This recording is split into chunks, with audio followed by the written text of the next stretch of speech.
Bab 683. Sandiwara. Awalnya Mohan ingin membantah, tetapi setelah mendengar perkataan bawahannya, kata-kata yang sudah di ujung lidahnya langsung tertelan kembali. Setelah berpikir dengan matang, ia merasa bahwa perkataan bawahannya memang masuk akal. Sejak awal, mereka menahan diri setelah bergabung dengan Siyu karena mereka membutuhkan dukungan dari rakyat Siyu.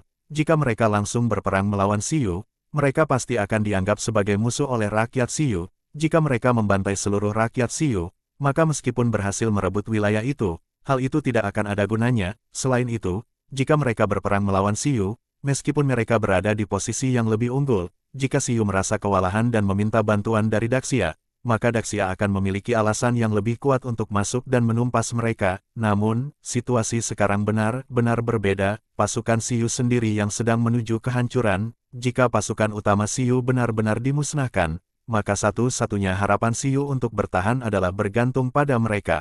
Pada saat itu, Mohan bisa mengajukan syarat apapun yang ia inginkan. Meskipun Raja Siyu tidak rela, ia tetap harus setuju. Dengan sedikit permainan politik, ia bisa mendapatkan kepercayaan rakyat Siyu. Setelah itu, ia bisa memanfaatkan pasukan Daxia untuk membunuh Raja Siyu. Lalu ia tinggal berpura-pura menuntut balas dendam. Dengan begitu, rakyat Siyu pasti akan menganggapnya sebagai penyelamat mereka dan dengan sukarela tunduk di bawah kepemimpinannya.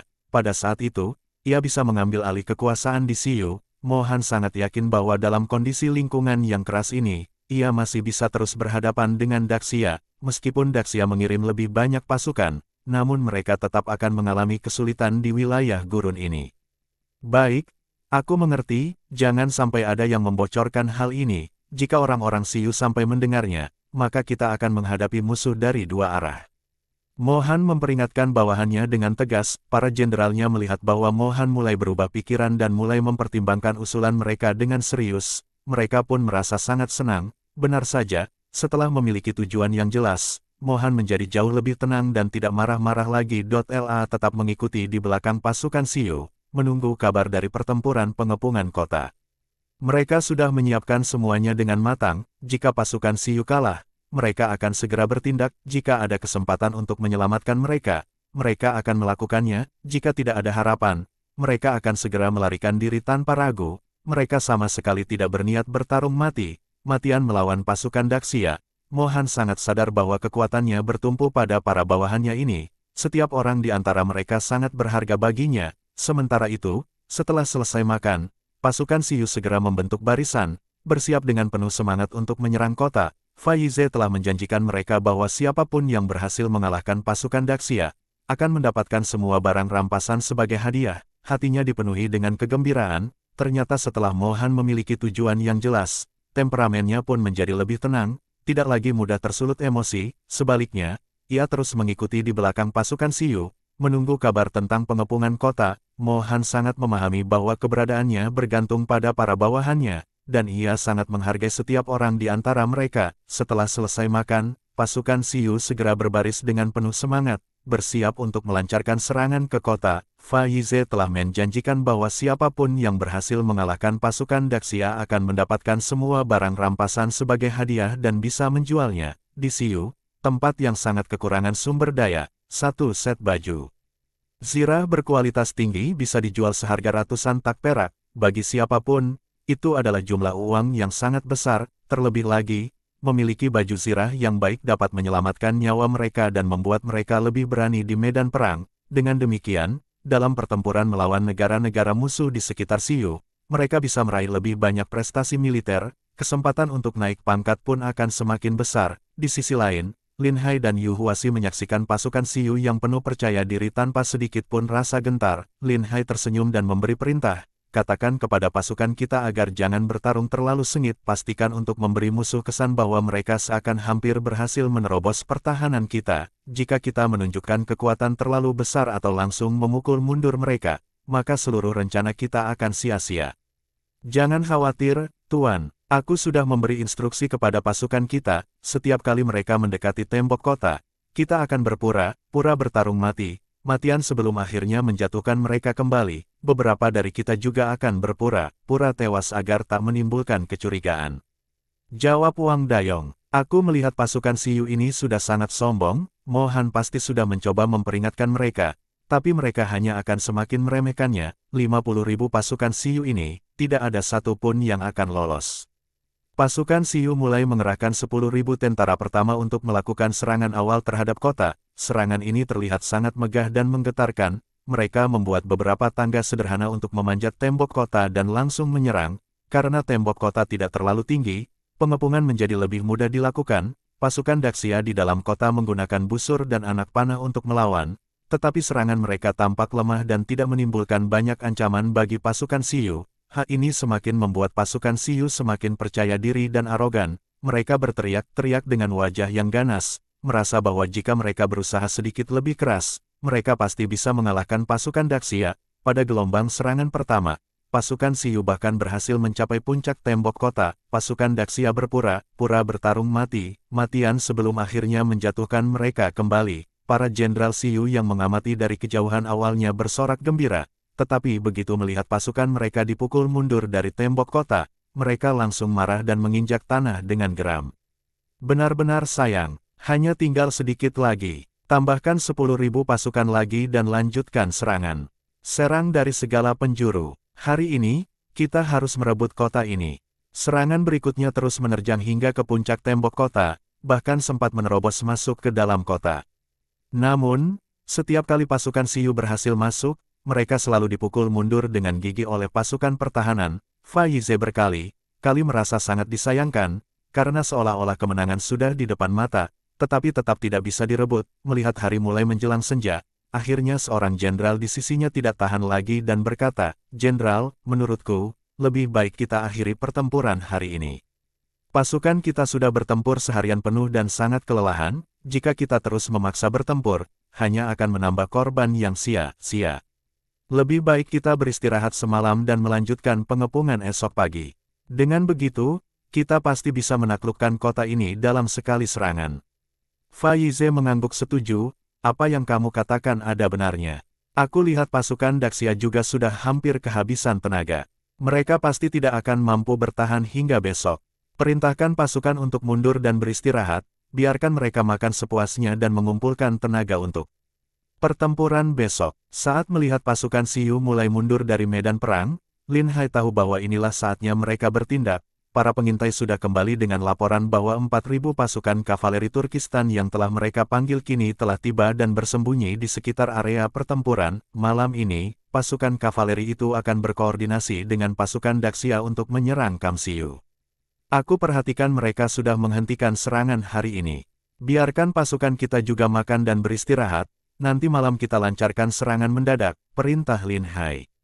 Baik, Wang Dayong dan beberapa perwira lainnya dengan gembira menyebarkan perintah. Setiap kali pertempuran berhasil dimenangkan, mereka bisa mendapatkan penghargaan dalam bentuk perak atau kenaikan pangkat.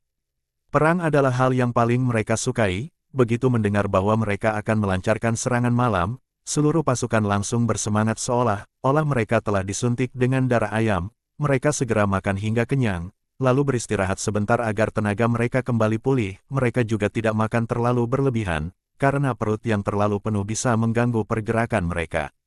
Setelah makan, mereka jalan sebentar untuk mencerna makanan, agar saat waktu serangan tiba, kondisi fisik mereka berada di puncak performa. Sementara itu, Cao Yao juga bersiap untuk bertempur, karena pasukan kavaleri Turkistan yang dipimpin oleh Lin Hai kini telah tiba, dan dia pun sudah lama berjanji untuk memimpin mereka dalam pertempuran ini. Lin Hai secara khusus menemui Cao Yao dan melihat bahwa dia sudah mengenakan baju zirah kulitnya. Dia segera mengingatkan, "Kamu ingin memimpin pasukan dalam pertempuran? Tidak masalah, tapi kita harus sepakat dulu, kamu harus mematuhi semua perintahku. Saat kita menyerang nanti, pasukanmu harus berada di belakang, jangan berada di garis depan." Cao Yao mengangguk setuju, "Aku mengerti, aku akan mengikuti perintahmu. Lagi pula, menghadapi pasukan Siyu ini bukanlah sesuatu yang sulit. Aku hanya ingin menggunakan mereka sebagai latihan. Aku akan menangkap Mohan dengan tanganku sendiri dan membunuhnya untuk membalaskan dendam rakyat Turkistan." Bab 684. Menyerang, kamu ingin menangkap Mohan. Itu bukan masalah. Aku pasti akan memberimu kesempatan itu. Tapi ingat, di lingkungan seperti ini, jika kamu tersesat dalam pengejaran dan tidak bisa menemukan sumber air yang cukup, itu bisa berakibat pada kehancuran seluruh pasukan. Jadi, Kamu harus benar-benar mematuhi perintah. Jangan bertindak gegabah hanya karena emosi. Satu-satunya cara untuk membalas dendam kepada Mohan adalah dengan tetap hidup. Wajah Lin Hai penuh dengan keseriusan saat memberi peringatan. Aku mengerti. Aku akan mematuhi semua perintahmu. Xiao Yao mengangguk dengan tegas, menunjukkan tekadnya. Setelah memastikan Xiao Yao memahami situasinya, Lin Hai segera menyusun strategi perang. Mengepung pasukan lawan yang berjumlah 50.000 orang dalam sekali serangan bukanlah hal yang mudah. Maka, rencana yang lebih masuk akal adalah melakukan pengepungan dari 3 arah. Dinding kota akan digunakan sebagai penghalang alami untuk mencegah pasukan musuh melarikan diri. Tujuannya adalah mengarahkan pasukan Siyu ke dinding kota dan membantai mereka di sana. Semua perintah sudah diberikan, tinggal menunggu malam tiba. Karena tidak ada serangan dari pasukan Daxia pada malam sebelumnya, pasukan Siyu mulai meremehkan mereka. Setelah seharian penuh bertempur dalam upaya menaklukkan kota, para prajurit sudah kelelahan, hanya sebagian kecil pasukan yang berjaga, dan bahkan mereka terlihat kurang waspada. Banyak yang sekadar berdiri tanpa perhatian penuh. Sementara sebagian bahkan tertidur di punggung unta mereka. Mereka merasa yakin bahwa pasukan Daxia yang sudah hampir dikalahkan pasti tidak akan berani melakukan serangan balik. Namun, mereka sama sekali tidak menyadari bahaya yang mengintai di kegelapan. Ketika malam benar-benar menyelimuti medan perang, Lin Hai berdiri di atas tembok kota, mengawasi pergerakan musuh dari kejauhan. Dengan isyarat tangan, dia memerintahkan Yu Huasi, Wang Dayong, dan beberapa perwira lainnya untuk mulai menggerakkan pasukan mereka. Melalui gerbang belakang kota, pasukan Daxia bergerak keluar dalam diam. Mereka berjalan perlahan-lahan menuju bagian belakang pasukan Siyu, bersiap untuk mengepung mereka, agar tidak terdeteksi oleh musuh. Semua kaki kuda telah dibungkus dengan kain tebal. Dengan langkah yang hati-hati dan terencana, mereka mendekati pasukan Siyu yang tertidur lelap. Tanpa menimbulkan suara sedikit pun, Xiao Yao dengan cepat bergabung dengan pasukan Turkistan dan memimpin mereka untuk menyerang pasukan pemberontak. Namun, tugas utama pasukan Turkistan yang dipimpin oleh Xiao Yao bukanlah untuk menyerang langsung pasukan pemberontak, melainkan untuk menghalangi mereka agar tidak bisa mengirim bantuan ke pasukan utama. 4.000 pasukan Turkistan menghadapi 30.000 tentara musuh. Di masa lalu, perbedaan jumlah seperti ini adalah hal yang mustahil untuk dilawan. Namun, kali ini mereka memiliki persenjataan yang jauh lebih unggul, membuat pertempuran menjadi bukan hal yang sulit. Dengan tenang dan tanpa suara, mereka bergerak ke belakang pasukan musuh tanpa menimbulkan kecurigaan. Pasukan Siyu sama sekali tidak menyadari keberadaan mereka. Tiba-tiba, suara siulan panjang terdengar, diikuti oleh sebuah kembang api yang melesat ke langit. Sesaat kemudian, kembang api itu meledak di udara, menerangi langit malam dengan cahaya yang mempesona. Banyak prajurit Siyu yang tidak mengerti apa yang sedang terjadi. Mereka menatap langit dengan penasaran, belum pernah mereka melihat pemandangan seindah ini. Beberapa dari mereka bahkan merasa bersemangat. Lihat, kenapa ada kembang api yang begitu indah di langit? Siapa yang begitu bodoh menyalakan kembang api di tengah malam begini? Apakah dia sudah gila? Ini sungguh aneh. Apa yang sebenarnya sedang direncanakan oleh Daxia? Pasukan Siyu sama sekali tidak menyadari bahwa bahaya besar tengah mengintai mereka. Di kejauhan, Mohan menatap kembang api di langit dengan ekspresi tegang. Dia sangat mengenali tanda ini. Dalam pertempuran malam, Daxia selalu menggunakan kembang api semacam ini untuk menerangi medan perang. Meskipun malam hari, pasukan Daxia tetap bisa melihat dengan jelas, dan mereka tidak akan terganggu oleh kegelapan. Segera naik ke punggung kuda dan bersiap untuk bertempur.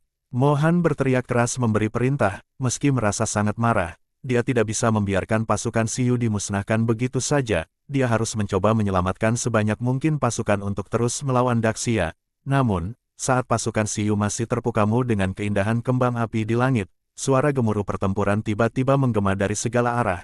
Hanya saat itulah mereka menyadari bahwa ada sesuatu yang tidak beres. Dengan panik, mereka mengambil senjata mereka dan bergegas mencari unta masing-masing.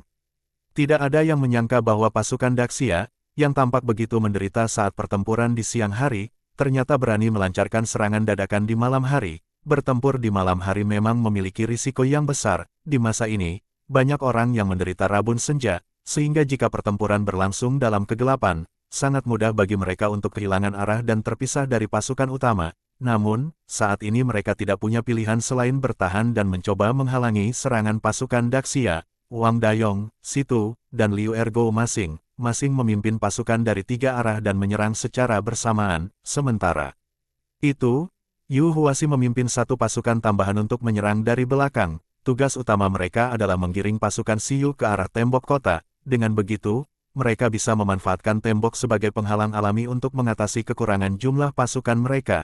Seperti yang direncanakan, serangan dari tiga sisi ini membuat pasukan Siyu panik. Mereka berlarian tanpa arah seperti kawanan lalat tanpa kepala. Setelah mendapat tekanan dari berbagai arah, secara naluriah mereka semua mulai melarikan diri ke arah yang tampaknya tidak memiliki musuh, menuju ke tembok kota. Tempat jebakan telah menunggu mereka. Fa Yize merasa terkejut dan marah sekaligus. Dia berteriak lantang, memerintahkan pasukannya untuk segera berkumpul. Namun, situasi saat ini sama sekali tidak seperti yang dia perkirakan. Serangan dari pasukan Daxia sangat ganas, dan tentara Siyu tidak mampu bertahan. Terlebih lagi, kekuatan ledakan granat tangan sangat dahsyat. Begitu dilempar dan meledak, puluhan orang langsung tewas atau terluka parah. Bahkan mereka yang berada di sekitar ledakan juga terkena serpihan dan terluka berat. Pasukan semakin kacau. Banyak yang panik dan mulai melarikan diri tanpa arah. Sementara itu, kembang api terus-menerus ditembakkan ke langit, menerangi seluruh area pertempuran. Dengan cahaya terang dari kembang api, posisi musuh dapat terlihat dengan sangat jelas. Jenderal, kita telah masuk ke dalam perangkap Daxia. Jika kita terus bertahan, pasukan kita akan musnah. Seorang perwira bergegas menghampiri Fa Yize dengan wajah penuh kecemasan, sangat berbeda dari sikap sombongnya di siang hari. Kini, wajahnya dipenuhi dengan ketakutan dan kepanikan, seolah ingin segera melarikan diri dari medan perang. Fa Yize menghela napas panjang, menyadari bahwa situasi ini sudah tidak dapat dipertahankan. Dengan berat hati, dia memberi perintah, mundur. Segera mundur. Dia berusaha mengumpulkan pasukan yang tersisa dan mencari celah untuk melarikan diri. Namun, dalam kondisi kacau ini, Fa Yize sudah kehilangan orientasi. Dia hanya mencari arah di mana jumlah pasukan Daxia tampak lebih sedikit dan menerobos ke sana. Namun, tanpa disadari, dia justru berlari ke arah gerbang kota. Di sisi lain, Mohan dengan cepat mengumpulkan pasukannya untuk melakukan penyelamatan. Dia sangat cemas karena tahu bahwa Daxia pasti sudah menyiapkan jebakan. Namun, dia tidak menyangka bahwa mereka akan bertindak secepat dan seagresif ini. Suara ledakan granat tangan yang terus menggema membuat hati Mohan semakin tenggelam dalam kekhawatiran. Dia tahu betapa berbahayanya senjata itu, dan bahkan dia pun ragu apakah pasukannya dapat bertahan jika terlibat dalam pertempuran langsung. Ketika pasukannya baru bergerak maju beberapa ratus meter, mereka tiba-tiba melihat sebuah pasukan muncul di depan mereka. Mohan segera berteriak, "Jangan berhenti! Terobos mereka, siapkan busur dan panah." Sementara itu, Cao Yao menatap dingin ke arah pasukan pemberontak Turkistan yang semakin mendekat. Ekspresinya tenang tanpa emosi sedikit pun. Begitu musuh memasuki jangkauan, dia akhirnya mengeluarkan perintah dengan suara tegas, "Siapkan panah busur." Tembak, ratusan anak panah meluncur ke udara, menghujani pasukan pemberontak. Pada saat yang sama, Cao Yao dengan cerdik memerintahkan pasukannya untuk mundur perlahan. Dia tidak bermaksud langsung terlibat dalam pertempuran jarak dekat dengan musuh. Sebaliknya, dia menggunakan taktik serangan jarak jauh sambil terus bergerak mundur untuk mengulur waktu. 4.000 pasukan berkuda Turkistan yang dipimpinnya terbagi menjadi 4 kelompok kecil. Mereka menembakkan 2 putaran anak panah sebelum mundur dengan cepat untuk mengisi ulang amunisi. Taktik ini membuat pasukan pemberontak kesulitan menyerang karena mereka terus-menerus dihujani panah sebelum bisa mendekat. Dengan cara ini, pasukan dapat terus menembakkan anak panah tanpa henti. Meskipun pasukan pemberontak menyerbu dengan ganas, namun mereka tetap tidak mampu bertahan menghadapi hujan panah yang begitu rapat. Terlebih lagi, dalam kegelapan malam, penglihatan mereka sangat terbatas, membuat mereka sulit menghindari serangan. Satu-satunya pilihan mereka adalah menundukkan tubuh dan berusaha berlindung di atas kuda. Namun, jika kuda mereka terkena panah, kuda itu akan terluka parah dan jatuh, membuat para penunggangnya ikut terlempar ke tanah. Mohan dengan cepat menyadari bahwa pasukannya mengalami banyak korban. Tanpa berpikir panjang, dia segera menarik pasukan dan mundur dengan cepat. Keluar dari jangkauan serangan panah. Dari kejauhan, dia menatap pasukan lawan dengan wajah muram. Saat itu, Cao Yao mengendarai kudanya ke garis depan. Dia menatap lurus ke arah pasukan pemberontak dan berteriak lantang, "Mohan, aku sudah lama menunggumu. Jika kamu menyerah sekarang, aku masih bisa mengampuni nyawamu. Tapi jika kamu tetap bersikeras melawan, jangan salahkan aku jika aku tidak menunjukkan belas kasihan." Bab 685. Menang. Mohan mendengar suara itu dan hatinya bergetar. Dulu, dia sangat ingin menangkap Cao Yao dan membalas dendam padanya dengan kejam, namun kini, keadaan berbalik. Dari nada suara Cao Yao, dia bisa merasakan kebencian yang membara. Mohan sangat paham apa yang akan terjadi jika dia jatuh ke tangan Xiao Yao. Yang tidak dia sangka adalah bahwa Xiao Yao sendiri yang memimpin pasukan untuk menangkapnya. Mohan menarik tali kekangnya, berhenti di luar jangkauan serangan, mendengarkan suara pertempuran yang terus berkecamuk di depan. Dia semakin cemas jika dia tidak segera turun tangan, maka pasukannya akan hancur total. Liu Yi, kita semua adalah orang-orang dari suku Turkistan. Apa kamu benar-benar ingin bekerja sama dengan Daxia dan membinasakan bangsa kita sendiri? Kita seharusnya bersatu melawan Daxia, bukan membiarkan mereka memprovokasi kita agar saling membunuh. Mendengar perkataan itu, Xiao Yao malah tertawa sinis. Dialah yang telah menghancurkan Turkistan. Jika bukan karena pengkhianatannya, suku Turkistan tidak akan jatuh dalam keadaan menyedihkan seperti ini. Para jenderal Turkistan yang masih setia sudah lama menyimpan dendam terhadap Mohan. Putri, tidak perlu buang-buang waktu berbicara dengan orang itu. Biarkan aku memimpin pasukan dan membantai mereka semua demi membalas dendam bagi suku kita. Benar, tidak ada gunanya berbicara dengan mereka. Xiao Yao menatap lurus ke arah Mohan dan berteriak, Mohan, bersiaplah untuk mati. Aku tidak akan mengampunimu. Namun, bagi yang menyerah, aku masih akan memberi kesempatan hidup. Namun, para pengikut Mohan tentu tidak mempercayai perkataan Xiao Yao. Jika kalian tidak mau minggir, jangan salahkan aku jika aku tidak berbelas kasihan. Akhirnya Mohan memutuskan untuk bertempur habis-habisan. Dia segera memerintahkan pasukannya untuk menyerbu. Xiao Yao melihat jumlah musuh yang berlipat ganda lebih banyak dari pasukannya, tetapi dia sama sekali tidak gentar. Dia segera memerintahkan pasukannya untuk bersiap dengan granat tangan. Saat pasukan Mohan mendekat, pasukan Xiao Yao mulai mundur perlahan sambil melemparkan granat ke arah mereka. Ledakan demi ledakan mengguncang medan pertempuran, membuat pasukan musuh berjatuhan dan kuda mereka panik. Melihat pasukannya mengalami kekalahan yang begitu besar, Mohan sadar bahwa mereka tidak mungkin menang dalam pertempuran frontal ini. Akhirnya, dia memutuskan untuk mundur dengan terpaksa. Kini hanya ada satu peluang tersisa baginya, merebut kekuasaan dari Raja Xiu dan menguasai seluruh wilayah Xiu. Dengan memanfaatkan kondisi geografis, dia berharap bisa membuat pasukan Daxia kelelahan dan akhirnya kalah. Namun, yang membuat Pam Jenderal Turkistan heran adalah ketika melihat pasukan Mohan mundur, Xiao Yao tidak memerintahkan pasukannya untuk mengejar. Para prajurit bingung melihat kesempatan emas ini dibiarkan begitu saja.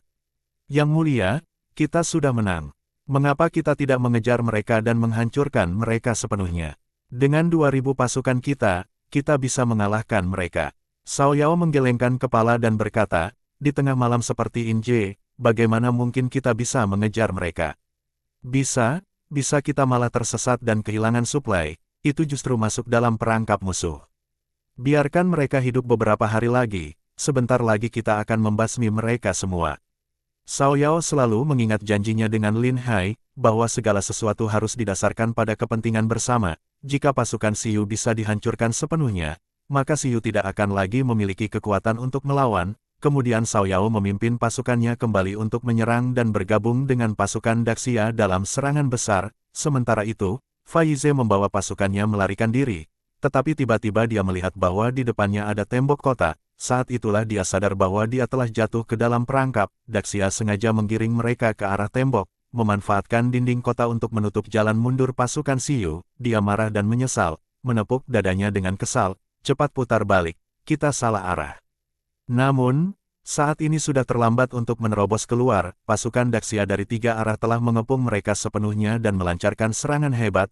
Anak panah dari busur silang dan granat tangan dilemparkan ke arah mereka, membuat pasukan Xiu tidak memiliki kesempatan untuk melawan. Dalam waktu kurang dari setengah jam, seluruh pasukan 50.000 orang telah dihancurkan. Faize dan para jenderalnya semuanya tertangkap. Liu Ergou dengan penuh kebanggaan menggiring para tawanan ke hadapan Lin Hai dan berkata dengan gembira, Tuan, kami telah menangkap mereka semua.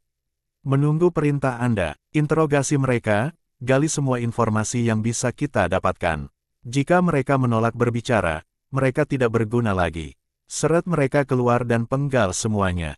Kata Lin Hai dengan tenang, dia sudah memahami hampir semua keadaan di Xiu. Kini, setelah menghancurkan sebagian besar kekuatan militer Xiu, tidak ada gunanya membuang waktu untuk menginterogasi lebih lama lagi. Jika mereka bisa memberikan informasi yang berguna, itu bagus, tetapi jika tidak, maka dia tidak ingin membuang waktu lebih banyak.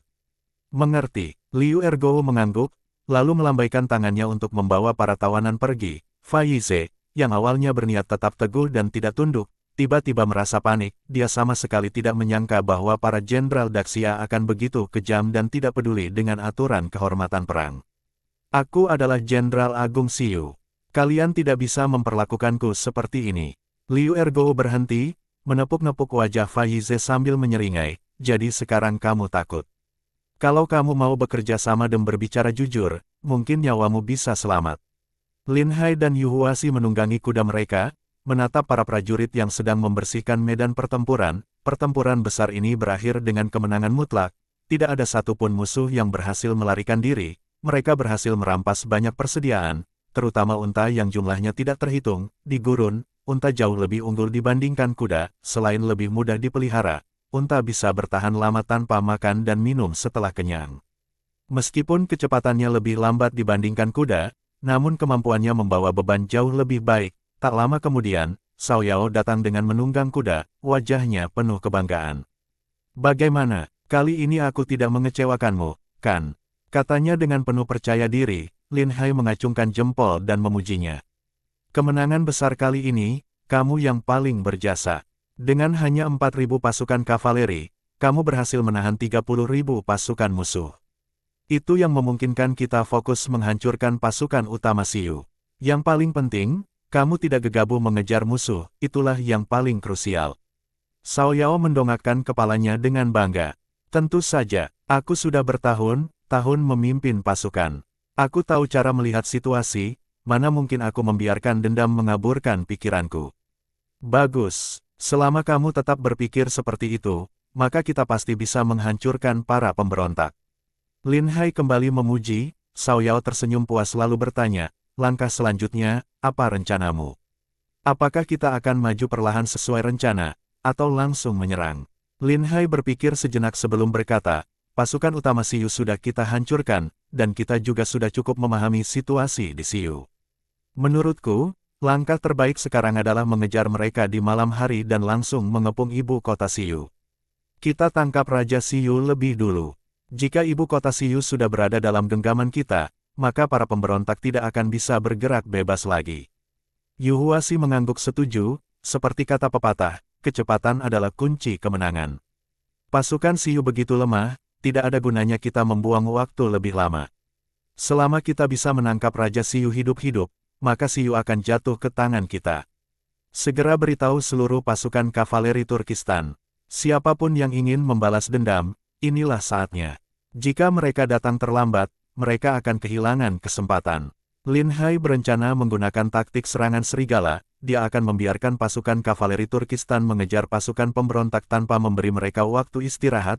Sementara itu, Lin Hai sendiri akan memimpin pasukan untuk menangkap Raja Siyu. Setelah pertempuran selesai, tanpa istirahat, pasukan Daxia langsung bergerak di malam hari, menuju ibu kota Siyu. Pasukan lain tidak berani menyerang terlalu jauh karena takut terputus dari jalur suplai. Namun, Lin Hai tidak perlu khawatir soal itu. Pasukan utama Siyu sudah dihancurkan, dan sisa-sisanya bukan tandingan pasukan Daxia. Bahkan pasukan logistik Daxia memiliki kemampuan bertarung yang tidak kalah dari pasukan utama, bahkan lebih kuat, karena mereka dilengkapi dengan meriam. Siapapun yang berani menyerang mereka, sama saja dengan mencari mati.